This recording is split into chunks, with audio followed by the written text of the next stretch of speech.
Alright, what's going on YouTube? Today we gotta go over chapter 1080 because Garp is, let's just say Garp claps your favorite baby mama.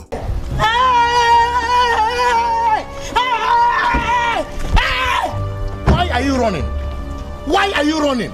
Alright, so we start off in the pirate island, which is Blackbeard's little pirate empire, and we start off with a breakout. So we see that Kobe's escaping with other prisoners, and we see that Perona is actually the one who found Kobe. If you guys remember who Perona is, she's like Mihawk's little, like, I don't know what she does for Mihawk. Alright, so Perona tells Kobe that she would only help him if he helps release Moria. So we find out that Kobe accepted the proposal, and now it's Kobe, Perona, and Moria escaping. Other pirates on the island try to capture Kobe because he is worth 500 billion berries by Cross Guild. So Cross Guild somehow has a lot of money to be funding all of this. They also explain that a normal captain gets 1 star, so because Kobe has the hero title, he gets more than 1 star, so he gets 5 stars. So that's pretty impressive out of Kobe. Alright, so now we got Avalo Pizarro, and he merges himself with a wooden floor and a stone wall and makes the Skull Fortress move and talk. Alright, so this is pretty interesting because I think we have just found another upgrade. So there are some devil fruits in One Piece that are better than their worser counterparts, if you want to call it. For example, we have the snow fruit and the ice fruit because, you know, ice, snow, pretty self-explanatory. Magma, fire, right? And in this case, we have Pika and Avalo Pizarro. So Pika can merge with stone, whereas Avalo can not only merge with stone, but like everything that involves an island, or I guess he can just merge with the entire island he's on, which either way is just way better than Pika. All right, so then we got Vasco Shot, and he has the Gabu Gabu no Mi, which is like liquor, and he creates a liquor bubble and flies on it.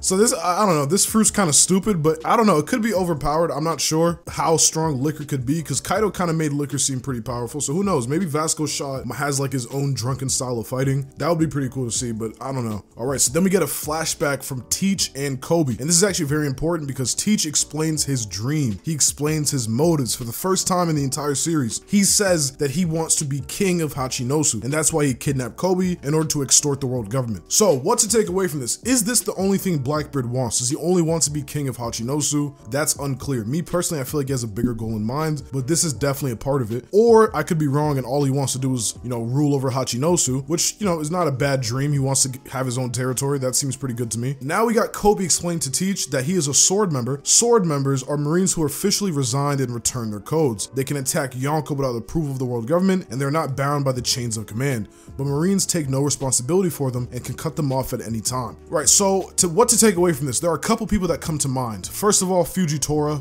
Garp, obviously Kobe, and actually Akiji, surprisingly enough. As he explains it, the only person I can think of on this island right now, besides Kobe, who would be sword member, is Akiji. I think Akiji might actually be one of these people. He might be playing double agent, but who knows? All right, now we're going back to the present day, and this is when shit actually goes down, because I don't think you guys understand what is going down in this chapter, right? So Sword arrives, right? We get some of the Sword members. We got Commander Hibari, right? This is the girl that asked to save Kobe from Garp. And also I want to point out that there's a theory going around that she might be Akainu's daughter, which me personally, I don't know if it's true. I haven't looked into it, but I actually think it makes sense because it kind of seems like she has a crush on Kobe, and we kind of know that Akainu and Kobe don't really like each other. So this would be a perfect setup by Oda. I think that would be masterful, but who knows? All right, now we got Rear Admiral Kuchaku, and she's Vice Admiral Tsuru's granddaughter, and she has the Muchi Muchi no Mi, which means whip. Who the was banging Tsuru? But anyway, moving on. We got Rear Admiral Prince Gus, and he's the Gunyo no Mi user, which means clay, and he can create clay and create golems. I like that devil fruit a lot. That's probably like the second best fruit we've seen today.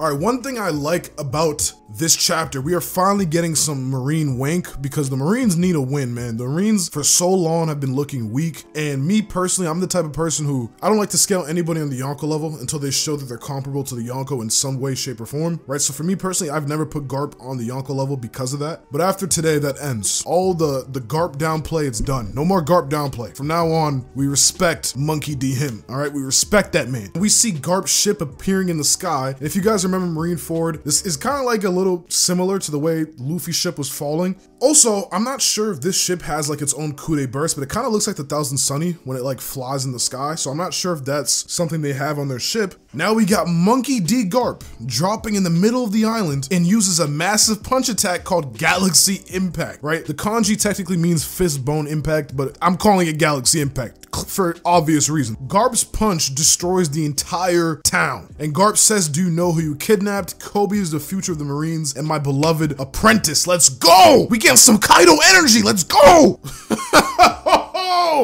All right, so first thing to take away from this, Garp is stronger than Big Mom. Sorry to tell you. I think people are gonna run a mile with this only because of how giant Garp's attack is. To wink Garp once again, even though we've seen island level feats before, I just want to make it clear, this is Garp, who we already know is stronger than Doffy, Dressrosa Luffy. Like, come on, let's be real about it. Garp one-shotted an island and he barely even hit it. Look at where he is. Look at where Garp is and look at the island. That man is different. He's different. It actually makes a lot more sense now as to why Roger hyped him up. Also, it kind of hypes up Roger. If Garp never caught Roger, and we can assume Roger is a bit stronger. How strong is Roger? God damn. Yo, this final saga is throwing me in a roller coaster of emotions right now. I don't know how to feel about this. One more thing to take away from this. The most important thing from this entire chapter. The question we must ask ourselves. How the f did Marco survive this punch? Yo, Garp is, he's Timothy Jones, man. Garp is Timothy Jones confirmed. I don't want to hear no more Garp slander. Oh, he doesn't have advanced Conqueror's Haki. He don't need it. He doesn't need it. Also, to be clear again, this also might be advanced Conqueror's Haki. I'm not sure, but it kind of looks like it. We're gonna have to wait till the official coloring comes out, but it kind of does look like advanced Conqueror's Haki. Oda draws Haki weirdly sometimes, so I can't clearly tell if this is Conqueror's Haki because we've seen Katakuri do the same thing where he like attacks and there's like Conqueror's sparks. So I still don't know if he's using advanced Conqueror's Haki, but I am very, very convinced. But that is all we got for today's chapter. Probably one of the craziest chapters since Gear 5, which again, I know I say a lot, but ever since Wano ended, Oda has just been cooking. I don't know what he's in the kitchen doing right now, but he's cooking right now. 1057 was, but after that, we just got banger after banger after banger. It's crazy, man. It's crazy. But anyway, that's all we got for today's video. Drop a like if you enjoyed, and drop a comment down below. How strong do you think Garp is in his old age? We're not even talking about prime Garp. Just tell me how strong do you think Garp is in his old age, and I'm gonna see you guys in the next video. Peace.